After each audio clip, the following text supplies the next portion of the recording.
Paano kunin ang kopya ng CCTV footage upang magamit na ebidensya sa kaso? Ang mga CCTV ay kadalasan inilagay ng mga pribadong kumpanya. Kung matukoy ninyo ang lugar at establishmento kung saan nakakabit ang CCTV, maaaring sa kanila mag-request at mag-schedule ng viewing at mag-request ng kopya. Kadalasan nga lang ay may mga policy ang mga kumpanya tungkol sa privacy at sa karapatan ng kanilang mga kliyente o customer sa privacy. Kaya hindi agad-agad na ibinibigay ang mga nilalaman ng CCTV.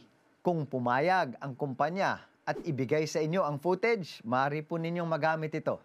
Kung hindi naman po at vital ang nilalaman ng footage, kailangan ninyong pumunta na sa korte upang utusan ng korte ang kumpanya na isumite ito. Kung korte na po ang nag-utos, obligasyon na ng kumpanya na di na sila makakatanggi.